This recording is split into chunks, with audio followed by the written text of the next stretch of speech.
Hello, students. Welcome to the second part of the chapter.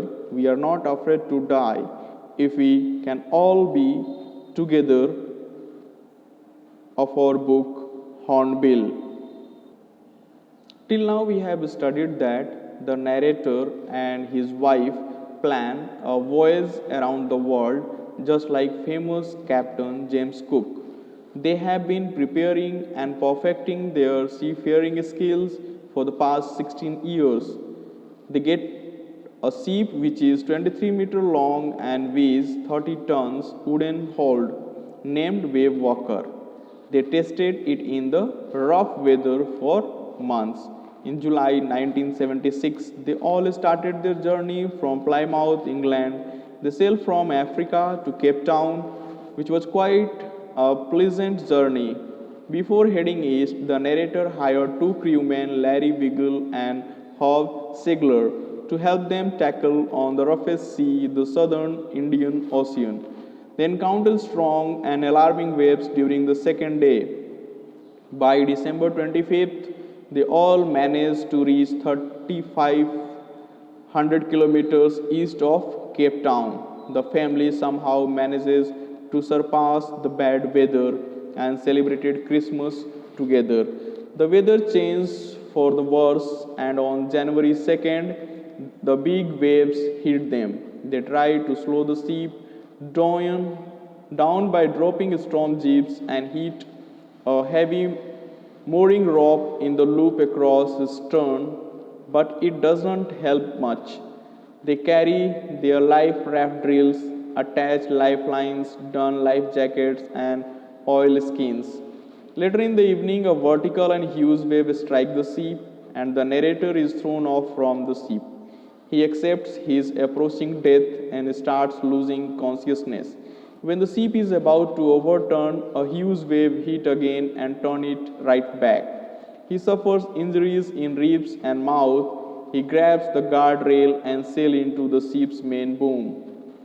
He instructed his wife Mary to guard the wheel as he realizes that the ship has water in the lower parts.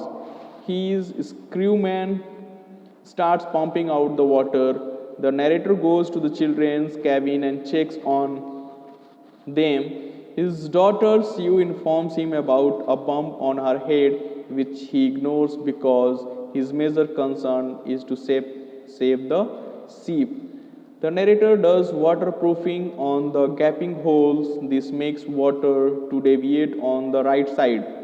The hand pump gets blocked due to the debris and electric pump gets short circuited.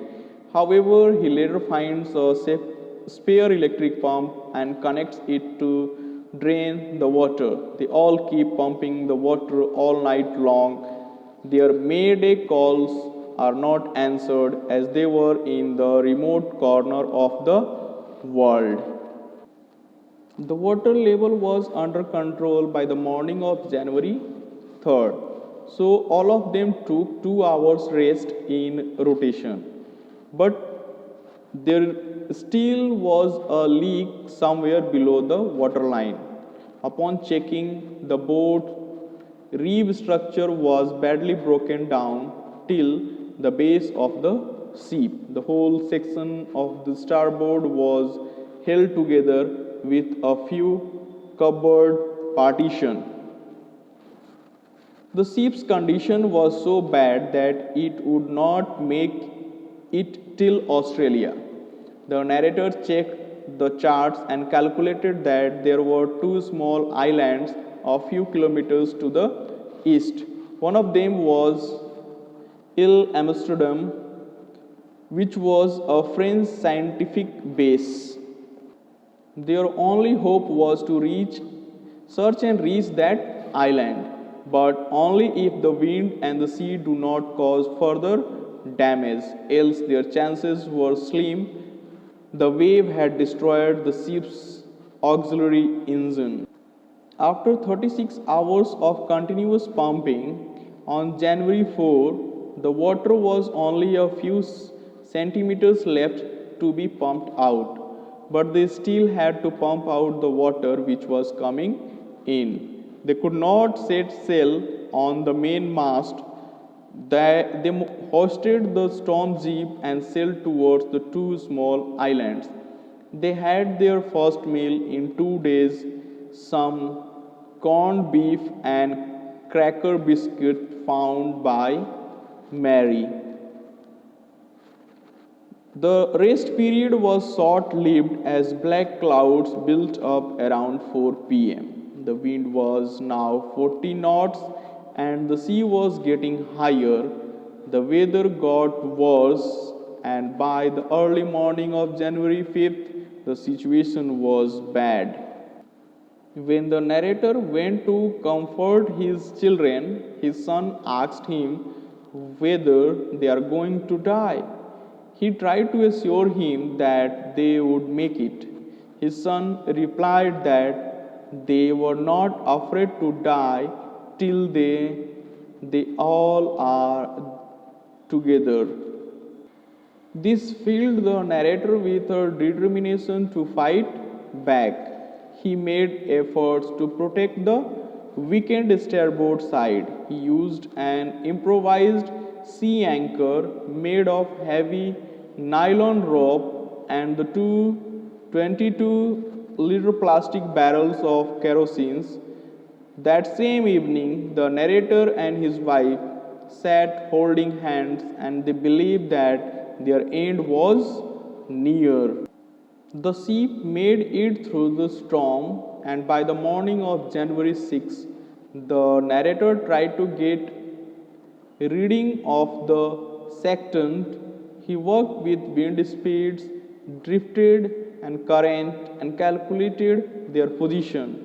They were in 150 kilometers area of ocean looking for a 65-kilometer wide island.